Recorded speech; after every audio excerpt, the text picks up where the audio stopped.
Do we have 4 young people? Can we have you come forward at this point?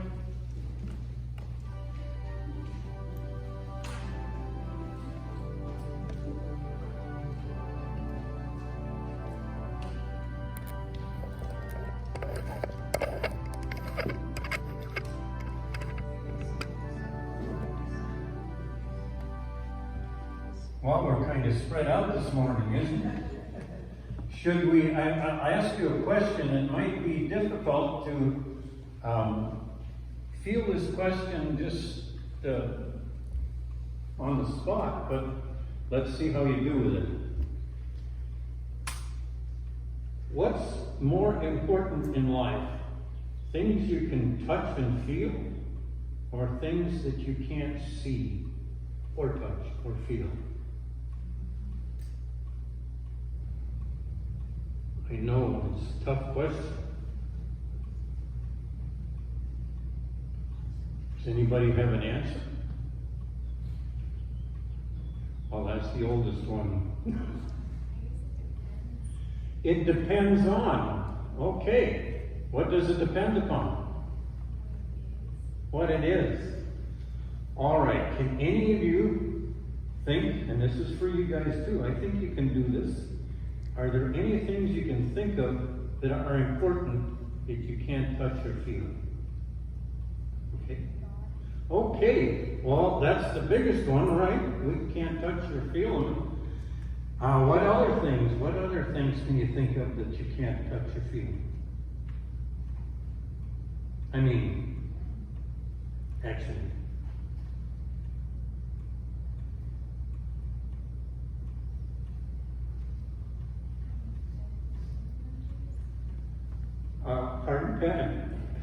Family members that are passed away, memories then.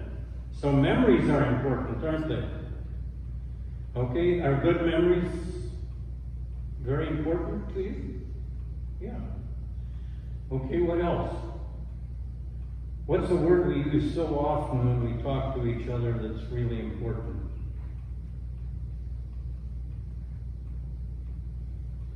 I know, it's difficult. Difficult question. All right, so I'm going to have to help. Have you ever said, love, okay. Did you read my lips? Or I was going to say it. No, that's right. You thought on your own. All right, can you touch or feel kindness? Not really. Can you touch or feel hope?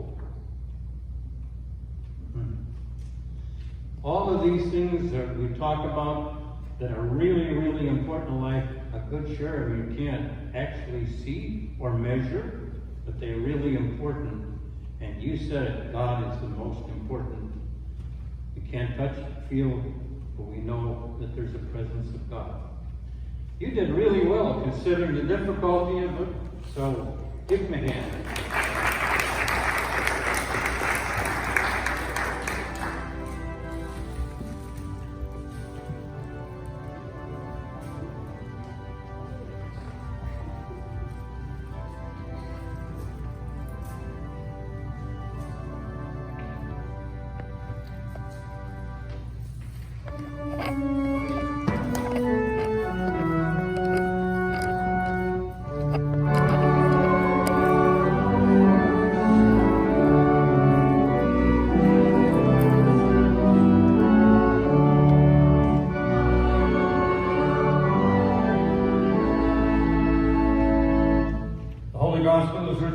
Chapter of Mark, beginning at the 20th verse.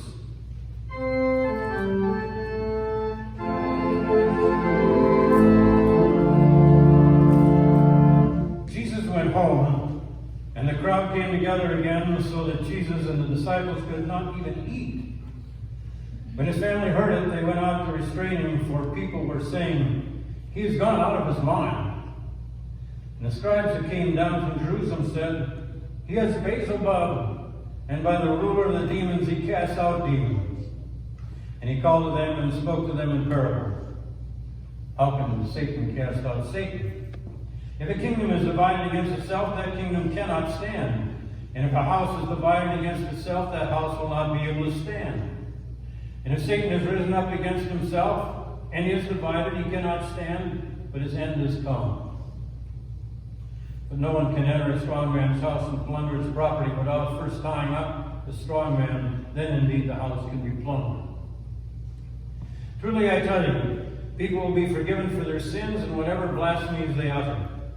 But whoever blasphemes against the Holy Spirit can never have been forgiveness, but is guilty of the eternal sin. For they have said, he has an unclean spirit. Then his mother and his brothers came, and standing outside they sent to him and called him.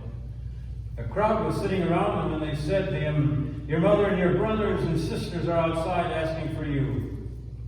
And he replied, who are my mothers and brothers? And looking at those who sat around him, he said, here are my mother and my brothers. Whoever does the will of God is my brother and sister and mother. Here ends the gospel for the day.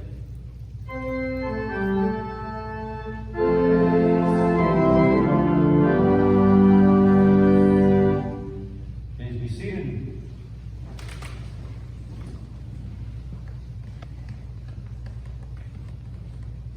Three illustrations that I'd like to point out today as we begin.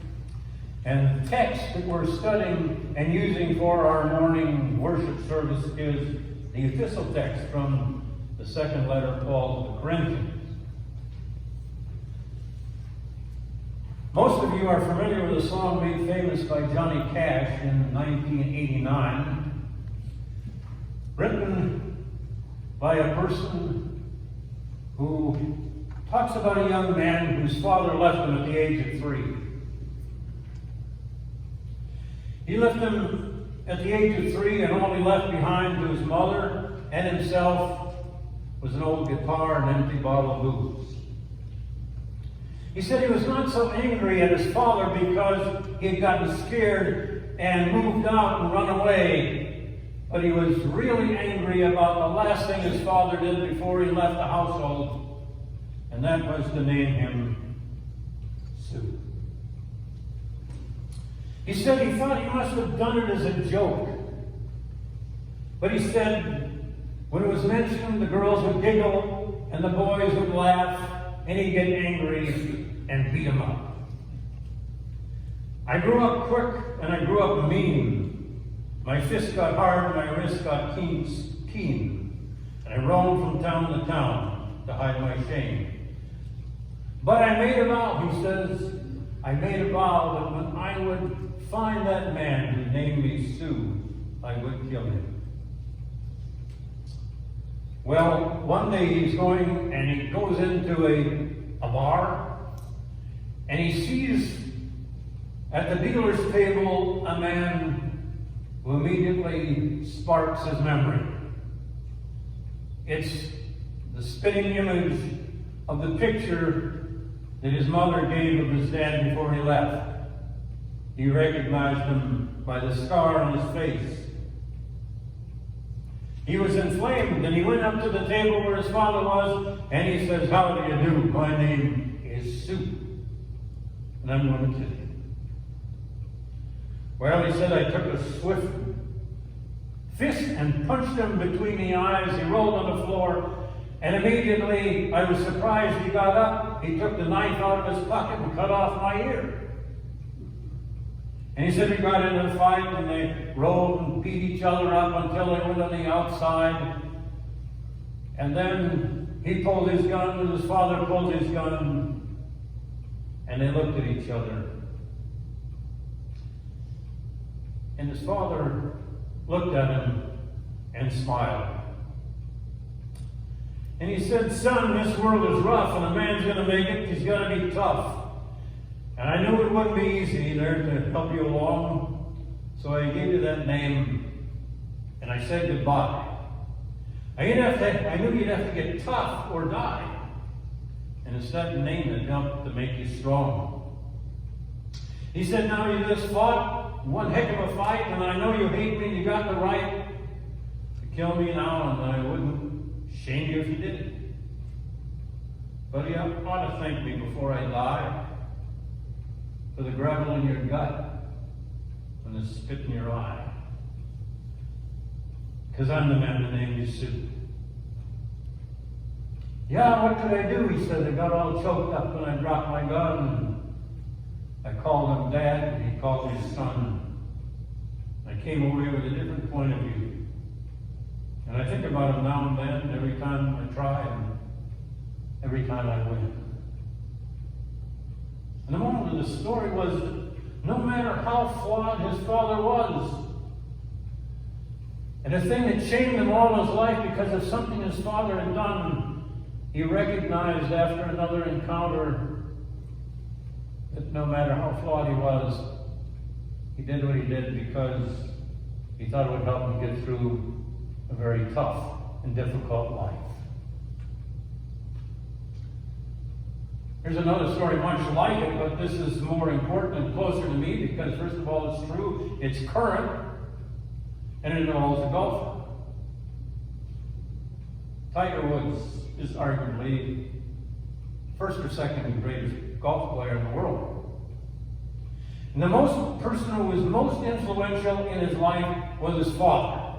His father taught him the game, and he taught him all the techniques of the game, but there is one thing they felt was as important as anything else if he was going to get along in life.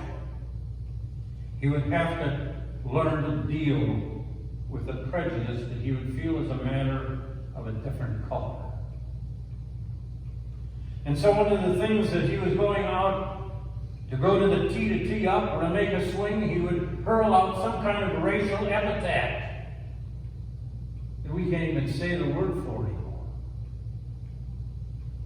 Not because he hated him, not because he wanted to embarrass his son, but he said this is a tough world, and if you're going to get along, you've got to understand the reality of life, and you've got to deal with these indignities of life and not let them affect you.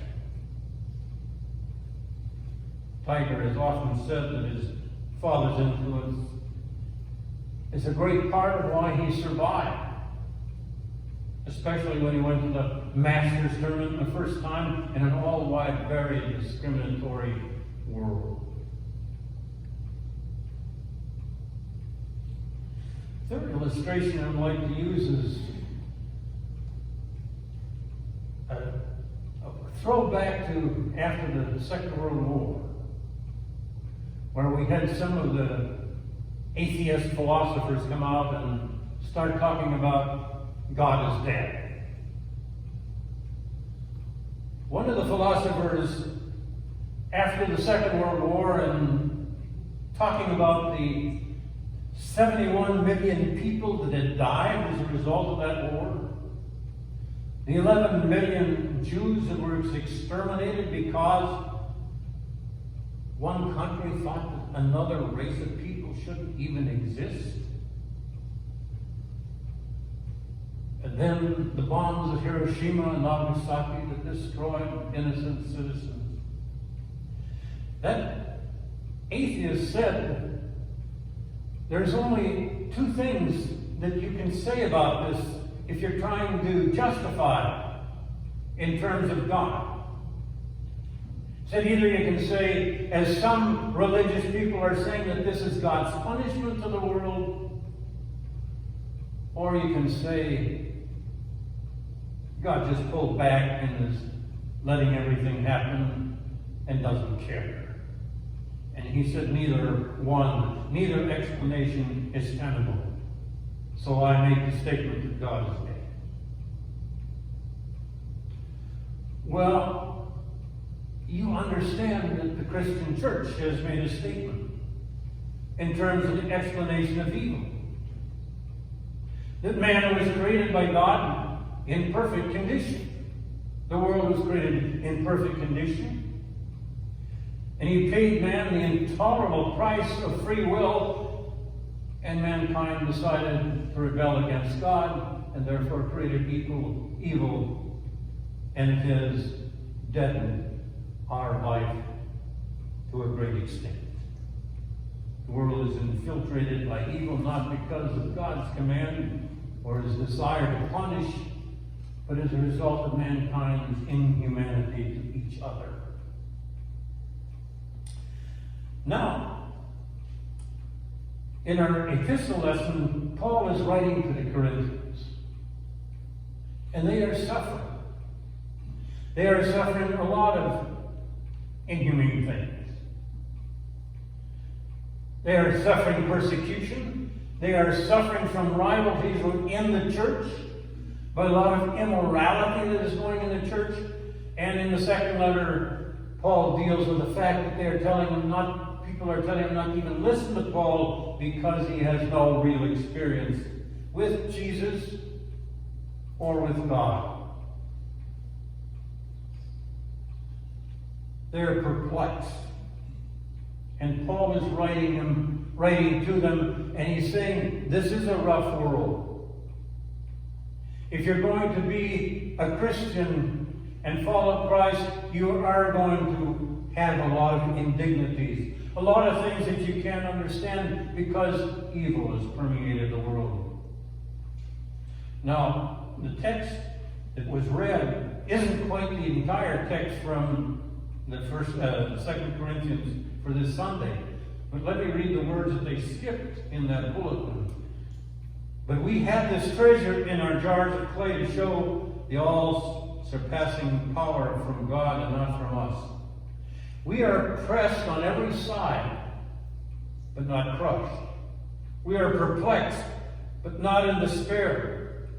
Persecuted, but not abandoned. Struck down, but not destroyed. We always carry around in our body the death of Jesus so that the life of Jesus may also be revealed in our body.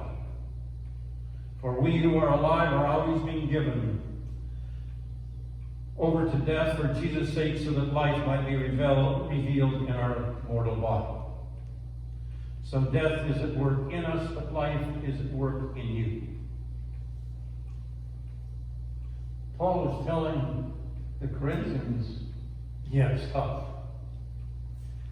And I think in a very subtle way saying that you got to be tough to make it.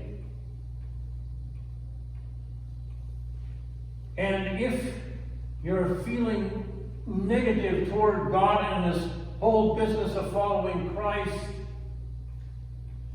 and you're feeling the persecution and the rivalries between you, if you're going to thank anybody, thank God, because through his death and resurrection, he can make it tough enough to make it through. So thank him for the gravel in your gut and the spit in your eye. There are a couple of other points that are made. They're also found in the book that I give all the graphics now, the boy, the mole, the fox, the horse. The mole says to the boy, isn't it interesting? We only see the outside, but most of the important things happen on the inside. And that's what Paul is telling the Corinthians too. He said, we're all concentrated on all the things that are happening around us. But what really is important is the God within us. That's going to pull you through. That's going to give you hope when there doesn't seem to be any hope. When you are perplexed about the things that are happening. And then he makes one other point that the mole makes to the boy. He says, you know, the greatest freedom we have is the freedom to respond how we wish to respond. That's a power. Because the world can make you upset. The world can make you depressed if you choose to do that. The world can force you to destroy yourself if that's what you choose to do. But nevertheless, the power is within you. we're trying to make sense out of what has happened here the last year. And some of these charges that were made after the Second World War have been made now. There are a lot of people that are saying if there was a good God, this kind of thing wouldn't happen. As if all life should go without any kind of problems. But the word is still the same as Paul made to the Corinthians.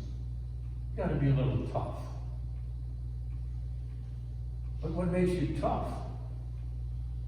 Not in terms of physical toughness, but spiritual toughness. It'll make life meaningful. I'm leaving on Tuesday to go to my granddaughter's graduation. And I'm not excited about getting on a plane because I'm afraid somebody's going to get upset about that they have to wear a mask and punch the stewardess in their mouth and knock out a couple of teeth. I can guarantee you that won't happen for me. And then Minneapolis is all aflame again because of things going on. I don't know what's going to happen at the graduation with a stadium full of people. I'm a little perplexed. A little bit afraid. But I looked at the text this morning, said don't be afraid. Be a little tough. Accept the grace of God. Accept the promise that He is with you. And the end. Think about the end. The real important things. Eternity. About the things that God has given you. About the power He has given you. And rather than blaming God for a world that's gone out of whack, not because of Him, but because of us. Instead of complaining, thank Him for the gravel in your gut and the spit in your eye. Amen.